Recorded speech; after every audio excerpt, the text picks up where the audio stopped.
I'm en route to AirVenture in a Vanzar V12, flying a hop from Greene County Airport near Dayton, Ohio, to my next fuel stop in West Lafayette, Indiana.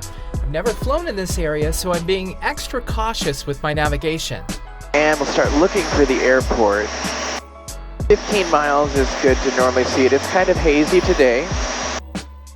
Out of the haze, I start to see white lights, roughly where I think the airport should be. Oh, I think I see the PAPI lights. Yeah, those look like PAPI lights. Pretty bright, too. Look at that, there's the glint off a metal building. We won't let confirmation bias get in our way there. We will confirm that.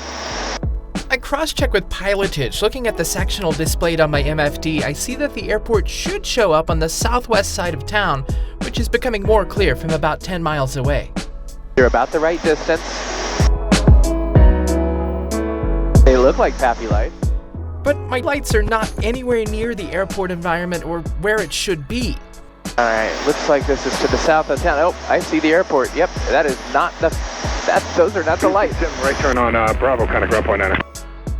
I wanted to double check that I was seeing the airport, so I turned the heading bug to confirm the runway I was seeing was the one I was after. I set my heading bug for 280. Yep, that's the runway I'm looking at. And luckily I did some en route detective work before accepting what I first thought and flying myself towards some random building miles from the airport. Use all the tools at your disposal and double check that what you think you see is what you actually see, and you won't let confirmation bias lead you astray while flying. Sierra Harrop, AOPA pilot. A little left to center line, want to correct that, a little high. 65.